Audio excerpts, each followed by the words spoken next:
nimuhorane n'umukama yongerane nawe. inkuru nziza ya Yesu Kristo nk'uko twayandikiwe na Luka mweranda. Ninaswa mukama. Muri rya minsi Yesu atangura kubwira ishengero ryahinda ati urugwaruka rubi rondera ikimenyetso, nta kimenyetso kindi muzohabwa atari ikimenyetso cy'umuhanuzi Yonasi. Nk'uko Yonasi yabaye ikimenyetso cy'Abanyaniniva, niko n'umwana w'umuntu azobera urugwaruka.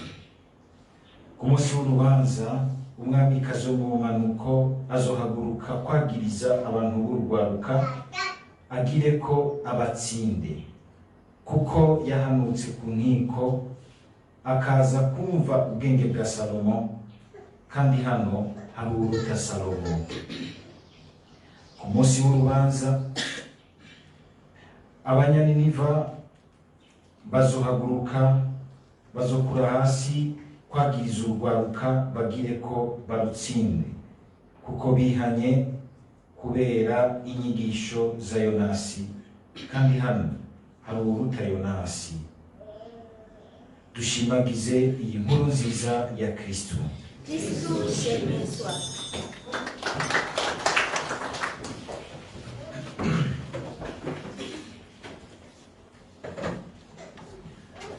Amajambo y'Imana aragarutse kuri kimwe mu vyumviro bikomeye bigize kino kiringo ceranda cikarema, uguhinduka.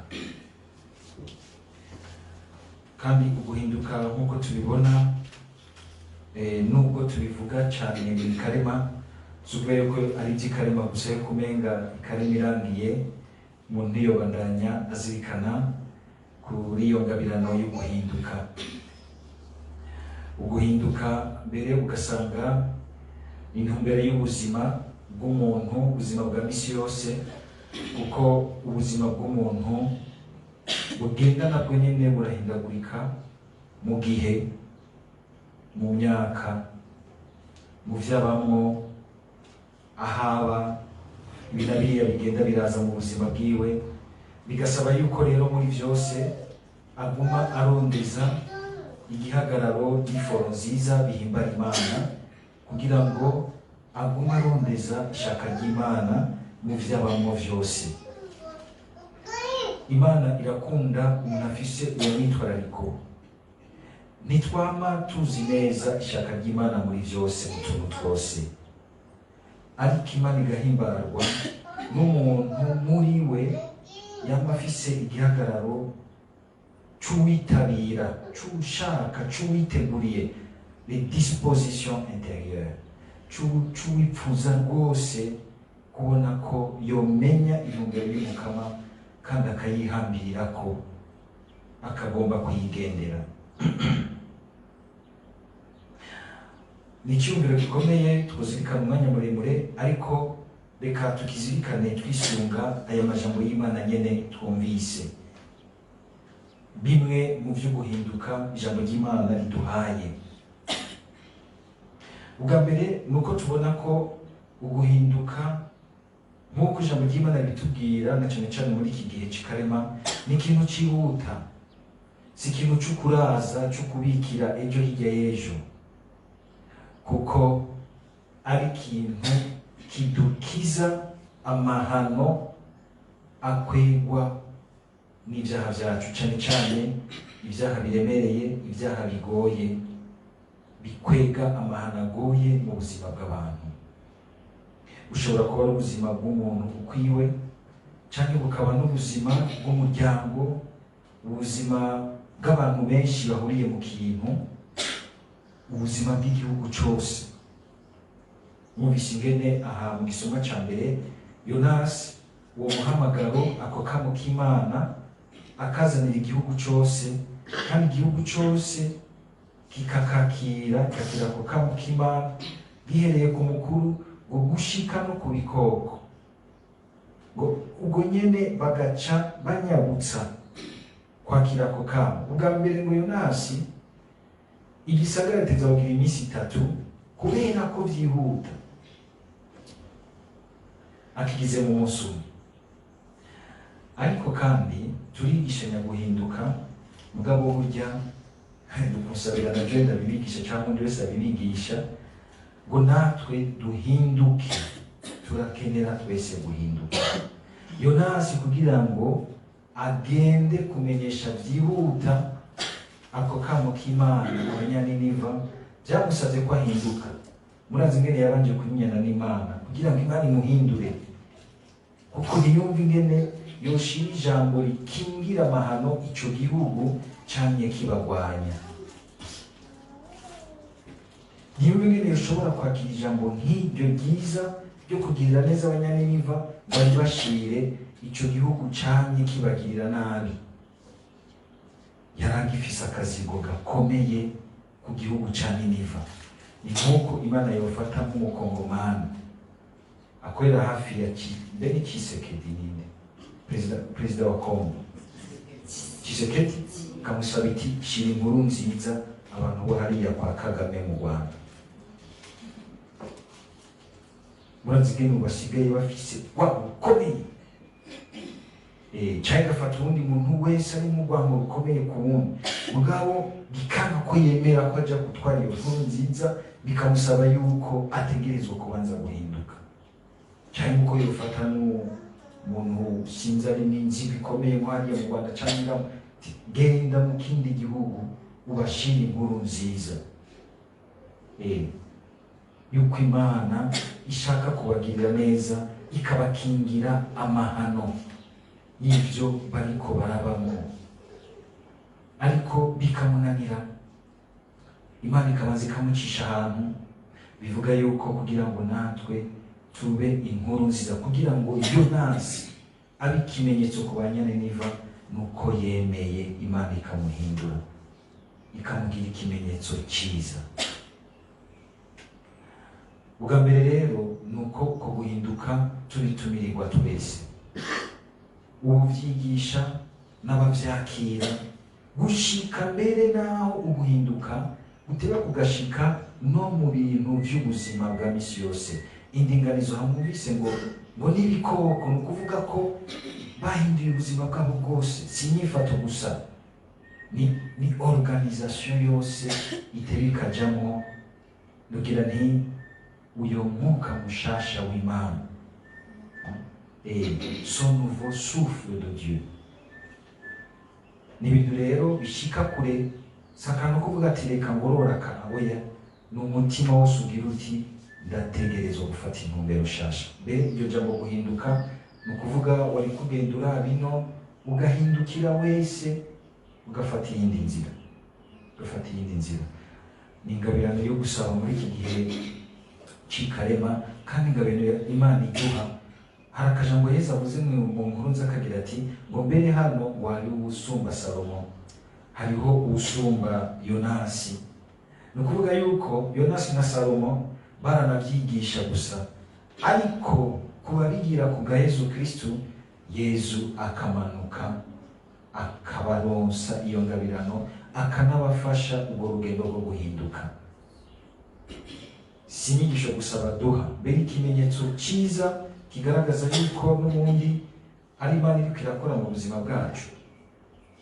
Yesu akaza akaba ari wabirangura mu buzima bwacu, duhinduke kubera we, hamwe nawe no muri we nyene. Ntiduhinduke kugira ngo nde kwishima ku bantu umutima, urabona ko nahindutse usigaye ndi sawa, oya. Ubundi umukristo genda na Bibiliya yera, oya.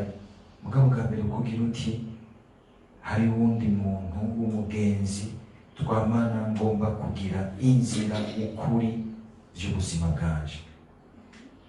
Ikindi dukura mu kinyigisho gikomeye nuko kandi nico guhinduka, nico gitangaro gikomeye imbere y'Imana. Abantu twese twamatugumu bitangaro bikomeye, hari ijambo dusigaye dukoresha muri iki gihe ngo kwemeza, waratwemeje. Abantu baje kwa Yesu Kristo ejo barakora ibitangaro byinshi, bakamusaba igitangaro kimwe womenga nicafunga kinywa, twemeze.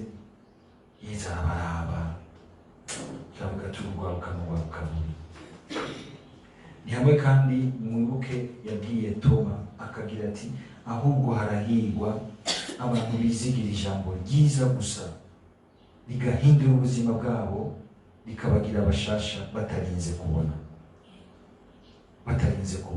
bakemera ko babonwa kandi barangukwamo n'iryo jambo ryiza babonwa na nyene Imana mushobora byose.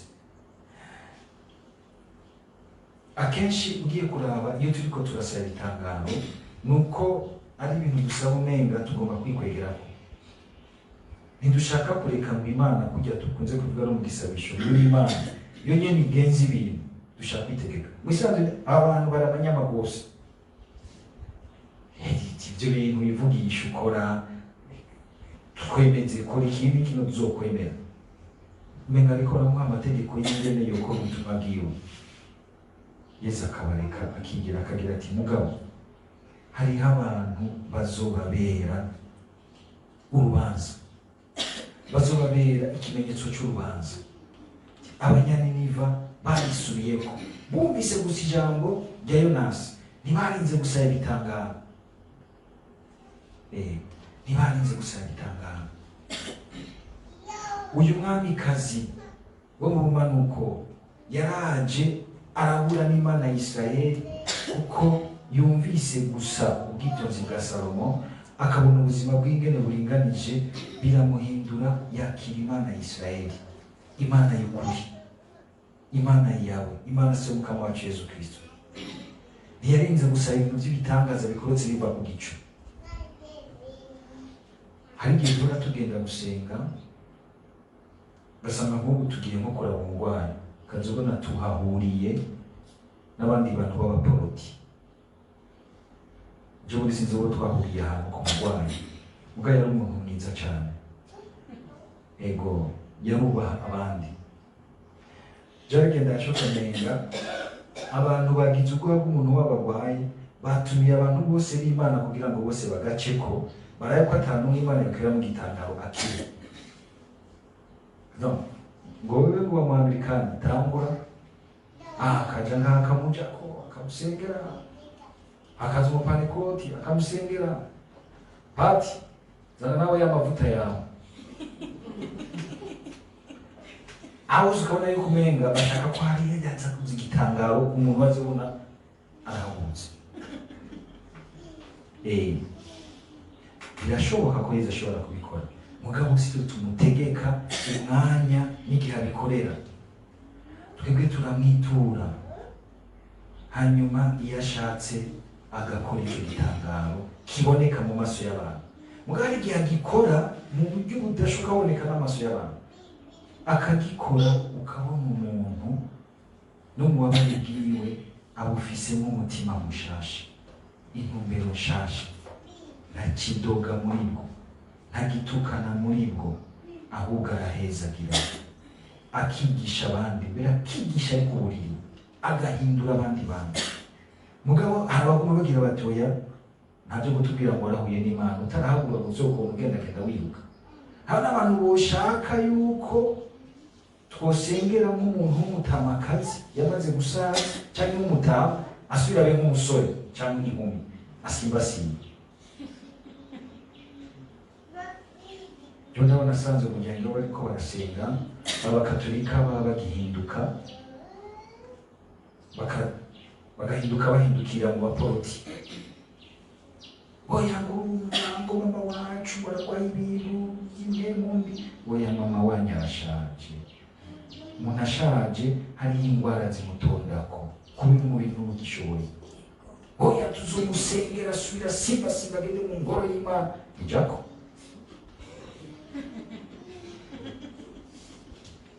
N'ubu ntarasimba. Mugabo turaza turayaga buke buke ukabona yuko ariko arakira Imana buke mu buzima agezemo. Mu buzima agezemo ugasanga umenga hari igihe ukomera kwacu kuratwibagije kubona Yezu wese, kuratwibagije kwakira Yezu yababaye, erega ntiyababaye ariko arashinata, yababaye kugira ngo atubwire ati namwe mwaca ahantu hababaza ntimuze mwihebure mwibaze yuko Imana itabazi.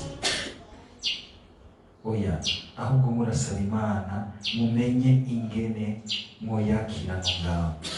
Ishimye gukora igitangaro ikagikora, mugabo si twe tuyitegeka ngo nuko dufise ukwemera kwinshi canke tugomba kwerekana ko dufise ukwemera kwinshi. Hari igihe tugisaba tukagira tuti dutabare, iyo gikunze tukayininaza, bidakunze naho nyene tukayininaza, kuko no muri ivyo itugumya. Muribuka Daniyeli, Meshaki na Abedenago, umwami yacanye umucana ati mudahevye Imana, iyo Mana yanyu ndabata murya mucana ndabe kwiza kubakura.